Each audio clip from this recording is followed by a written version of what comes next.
वो बराबरी के साथ योगदान परिवार हो, चाहे समाज हो या फिर राज्य हो, उसमें वो बराबरी का योगदान कर सकेंगे।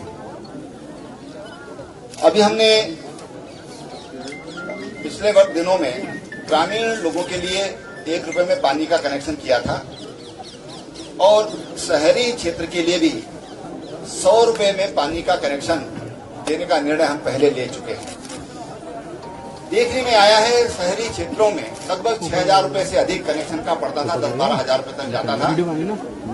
पानी के नल बिछे हुए हैं लेकिन लोग कनेक्शन नहीं ले रहे हैं, सीवेज के कनेक्शन नहीं जोड़ रहे हैं और एक तरह से जो स्वच्छता में उनका जो योगदान होना चाहिए वो योगदान इसलिए नहीं हो पा रहा है कि उनके पास इतना पैसा नहीं होता है।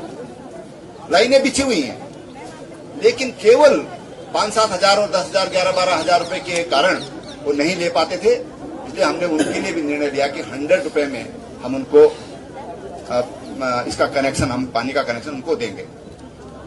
अभी जो 2-3 बड़े निर्णय हुए हैं, बड़े काम जो इस प्रदेश की और यहाँ के जो हमारे महानगरीय रूप में जो विकसित हो रहा है, हल्द्वानी हो, देहरादून हो, वहां के लिए बड़ी योजनाएं। देहरादून में तो सूर्यधार परियोजना ये संपन्न हो गई है, उसने सेवाएं देना अपना प्रारंभ कर दिया है। लेकिन जमरानी भी हमको उम्मीद है कि आने वाले 5-6 महीनों में जो बाकी क्लियरेंस तो उस पर हो गई है, एडीबी को कुछ उसमें कुछ अपने आकलन करने हैं और एडीबी से उसके लिए फाइनेंस होगा। लेकिन मुझे लगता है कि अब वो समय आ गया है कि जमरानी बांध का काम, जैसे हमारी लोगों के जिनको निर्वासित किया जाएगा, उनको दूसरी जगह विस्थापित किया जाएगा, उनके लिए भूमि प्रबंधन होगा, तो हमारा जमरानी का भी हमारा जो काम है निर्माण का वो प्रारंभ हो जाएगा। और इससे हमारी तराई भाबर की बहुत बड़ी समस्या, जो पेयजल की समस्या, जिस तरह से यहाँ पर भूजल निरंतर गिरता जा रहा है, जल में भी बढ़ोतरी होगी और ये सब ग्रेविटी वाटर पर आ जाएगा, वर्षा जल पर आ जाएगा, जो स्वास्थ्य के लिए बहुत अच्छा माना जाता है और इसका सामाजिक और स्वास्थ्य दोनों पर एक व्यापक असर इस परियोजना का पड़ेगा। चौखुटिया में मैं जब नैनीताल में ही जब मैं लगभग 1.5-2 साल पहले आया था, तो मैंने नैनीताल में एक बात कही थी कि हमको चौखुटिया में हवाई पट्टी चाहिए और वो स्थानीय लोगों के हिसाब से, पर्यटकों के हिसाब से जरूरी है ही, लेकिन वो सामरिक दृष्टि से भी बड़ी महत्वपूर्ण होगी और उस पर हम लोग बहुत आगे बढ़ गए हैं। उसकी जो फिजिबिलिटी थी वो रिपोर्ट पॉजिटिव आई है और उसका पूरा सर्वेक्षण का काम और भूमि चिन्हांकन का काम, ये सब कुछ हो गया है।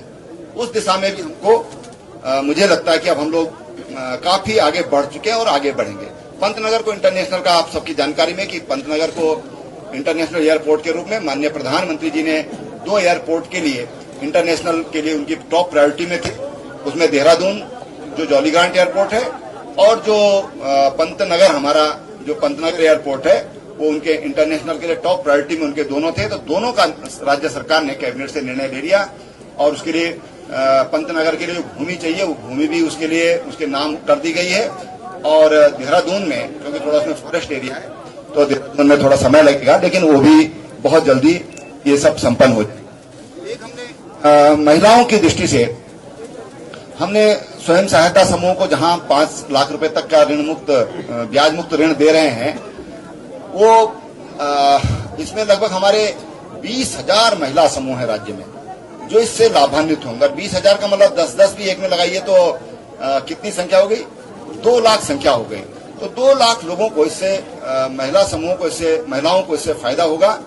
वहीं अभी हम जब हमने अभी पिछले वर्षों का रिकॉर्ड देखा तो बड़ी संख्या में जब महिलाएं जंगल में घास काटने जाती हैं, उस समय पशुओं के, जंगली पशुओं के कारण गिरने, पेड़ से गिरने के कारण, चट्टान से गिरने के कारण, नदी पार करते समय, बरसात के दिनों में कई बार अनजाने में वो नदी क्रॉस करते समय बहकर उनकी अकाल मृत्यु हो जाती है। और उसके लिए हम राज्य में एक बड़ी मुख्यमंत्री घसियारी कल्याण योजना, घसियारी गढ़वाल कुमाऊं में कॉमन शब्द है, घ आधा सा यारी, तो ये हम उसके लिए एक योजना हम ला रहे हैं, उसकी मैंने घोषणा की है और हम उसको आगे लॉन्च करेंगे और पहले वर्ष में ही हम व्यापक रूप से उसको लेंगे।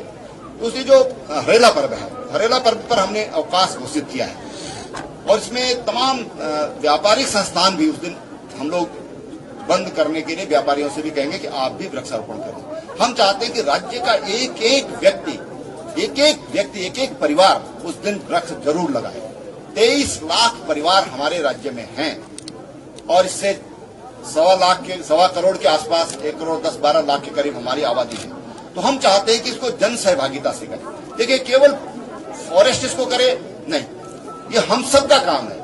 हम उसमें सामाजिक भूमिका, समाज का योगदान, प्रत्यक्ष योगदान हम उसमें चाहते हैं और उसके लिए व्यापक अभियान चलाया जाएगा और हमारी कोशिश होगी, अभी प्लानिंग हो रही है, अगर संभव हो पाया तो हम कोशिश करेंगे कि 1 घंटे में 2 महीने जो वृक्षारोपण जुलाई अगस्त में वृक्षारोपण होता है, अगर हम सफल हुए तो हम 1 घंटे में पूरे राज्य में एक वृक्षारोपण का काम संपन्न करेंगे। उस पर हमने माइक्रो प्लानिंग हम कर रहे हैं, अभी समय है। पिछली बार कोविड के कारण ये संभव नहीं हो पाया था, पिछली बार भी इसके लिए प्लानिंग किया था लेकिन कोविड के कारण वो नहीं, उसको हम अमली जामा पहना पाए। इस बार हम उसको अमली जामा पहनाएंगे, हमारी कोशिश है। माननीय मुख्यमंत्री महोदय, रुद्रपुर में मेडिकल कॉलेज के नाम को लेके चल रहा है, ये छोटी मोटी चीजें चलता है।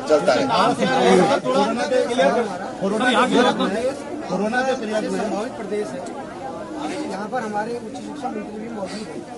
क्या हमारे बच्चों को तकनीकी शिक्षा से भू विज्ञान कुछ ऐसा ढंग से उनको प्रशिक्षित किया जाए तो भविष्य में आपदाएं हमारे प्रदेश को बार बार परेशान कर रही, घायल कर रही, तो उसके बारे में आप कहीं कोई? देखिए, इसके अध्ययन के लिए इसरो है, ISRS है, इसके लिए Wadia institute of Himalayan geology है। तमाम ऐसी संस्थाएं हमारे पास, विश्वविद्यालय, हमारे विश्वविद्यालय में अनेक प्रोफेसर हैं जो इस पर लगातार काम कर रहे हैं।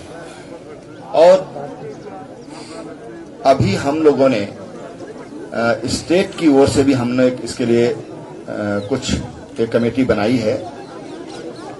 प्राकृतिक आपदा है, लेकिन हाँ, आपदा के प्रभाव को हम कैसे कम कर सकते हैं, ये बड़ा विषय है। आज आईटी का युग है और ये तमाम तरह के जो वैज्ञानिकों से राय करके और ऐसे कुछ सिस्टम की अर्ली वार्निंग सिस्टम उसको डेवलप करने का प्रयास हो रहा है। और आपको मैं बता दूं कि देश में सबसे पहले ये जो आपदा प्रबंधन विभाग अलग से बनाया गया, मंत्रालय बनाया गया, विभाग तो पहले से था, मंत्रालय जो बनाया गया सबसे पहले उत्तराखंड ने बनाया है। और आज जो उत्तराखंड की SDRF है वो देश में नंबर 1 है। अभी आपको ध्यान होगा जब ये आपदा हुई तो जो रोथिंग गार्ड और रेनी नदी पर, रेनी घाट पर जो झील बनी, वहां सबसे पहले अगर पहुंचने का काम किया है तो SDRF ने किया है। SDRF ने, तो हमारी टीम बड़ी सक्षम है।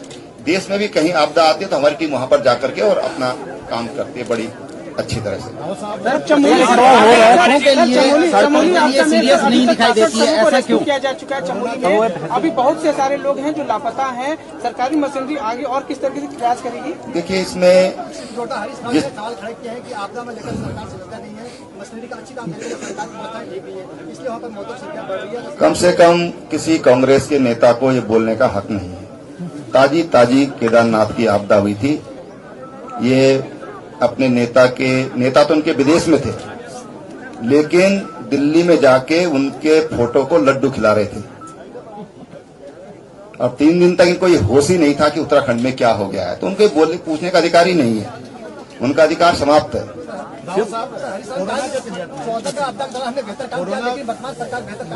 कोरोना के काल में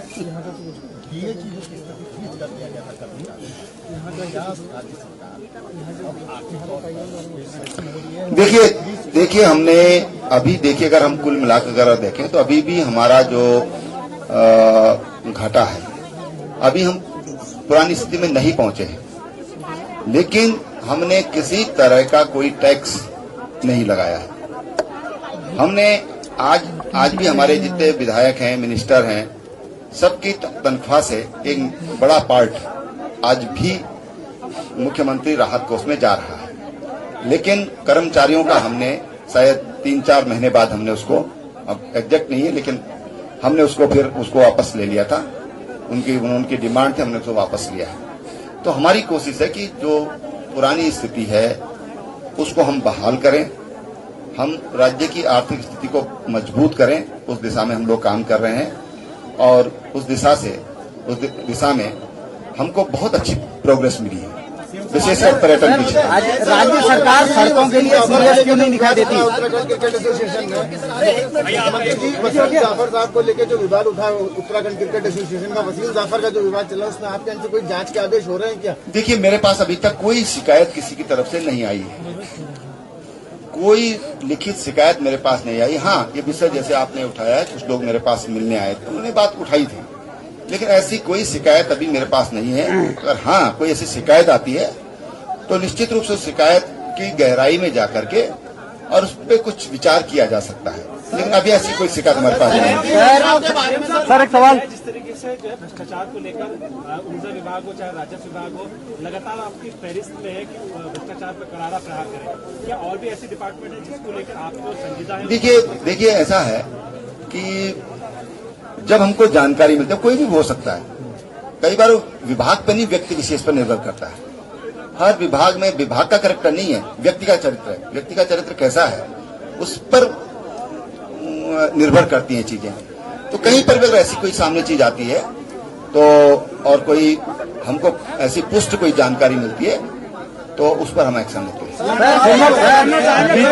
देश में कई जगह सुरक्षा कानून लागू हो गया है, देश में कई जगह पत्रकार सुरक्षा कानून लागू हो गया, लेकिन अभी तक उत्तराखंड में लागू नहीं हुआ। यदि कब लागू करेंगे ये इसकी क्या व्यवस्था जरूर बताएंगे।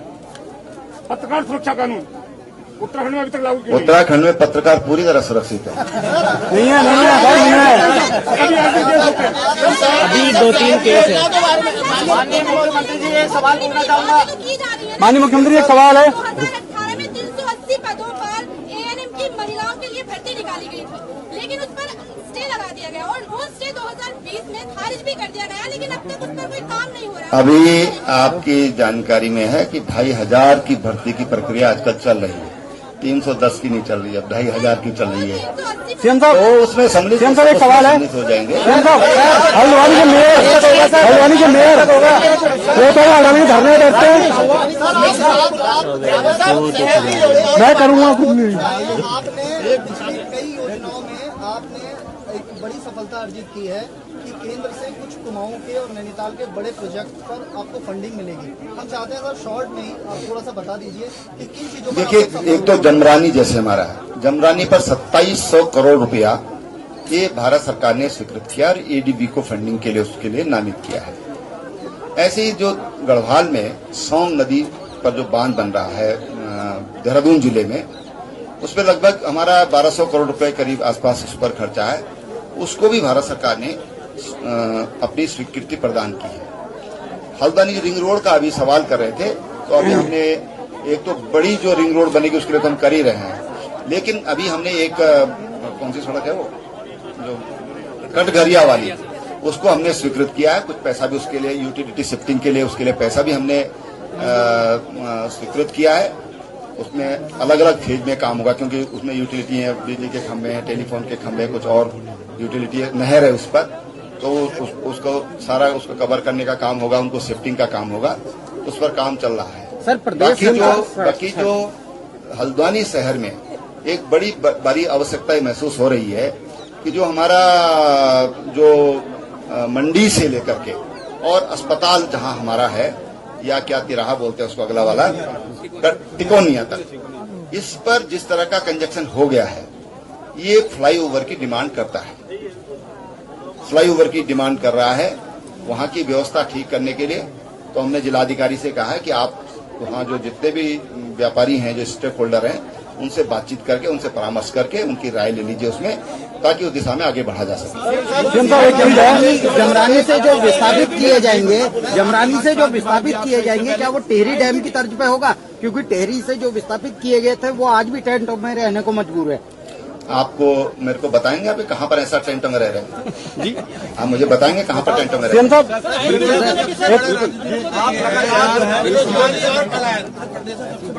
साहब बेरोजगारी और पलायन है, उसे 3 सालों में लगातार ऐसा गिराव बढ़ रहा है, इसमें किस तरह से आप सरकार काम करने जा रही है? देखिए, अभी राज्य में लगभग 3.25 लाख के करीब लोग वापस आए हैं और उसमें हर कैटेगरी के लोग हैं। कुछ लोग विदेशों से भी आए हैं, कुछ लोग देश में अच्छे प्राइवेट किसी अच्छी फर्म में काम कर रहे थे, वो भी लौटे हैं। हॉस्पिटलिटी में बहुत सारे लोग थे, वो वापस लौटे हैं और कुछ अन्य लोग, मैंने कहा कि उसमें कई कैटेगरी हैं और इसलिए हमने तमाम तरह की योजनाएं राज्य में संचालित की है। मुख्यमंत्री स्वरोजगार योजना है MSY, उसमें 150 किस्म के काम है कि जो आप कर सकते हैं और वो MSME जो हमारी पॉलिसी है उससे गवर्न होंगे। हमने होम स्टे योजना, आपको मुझे बहुत खुशी है कि हमारे पास लगभग इस समय 2700 से करीब होम स्टे रजिस्टर हो गए हैं। अच्छा उसमें काम इस बीच में प्रगति हुई है। हमने जो 1 लाख 5 लाख रुपए तक और 3 लाख रुपए का ऋण है, हमने मुख्यमंत्री सौर स्वरोजगार योजना में 10,000 प्लांट्स के लिए हमने योजना में रखा है। हमने जो मोटर बाइक टैक्सी उत्तराखंड राज्य गोवा के बाद दूसरा राज्य है कि जहां पर हमने मोटर बाइक टैक्सी, उसका 2 साल का इंटरेस्ट ये स्टेट देगी, राज्य सरकार देगी। ये योजना हमने शुरू की है। डेयरी पालन में हमने जो गौ दे रहे हैं, हम 4-4 गाय 2-2 गाय जो दे रहे हैं, उसमें लोगों को बहुत रुचि बढ़ी। इस बीच में बकरियों की संख्या, बकरी पालन लोगों ने बहुत अपनाया है। बकरी पालन को उसमें बहुत अधिक हमको उसमें इस समय उसमें रोजगार मिला है। फिर जो लोग दिहाड़ी मजदूरी करते हैं, तो मनरेगा जो अभी तक 100 दिन था, उसको हमने 150 दिन करने का काम किया है कि हम उनको 150 दिन रोजगार देंगे। बहुत बहुत धन्यवाद।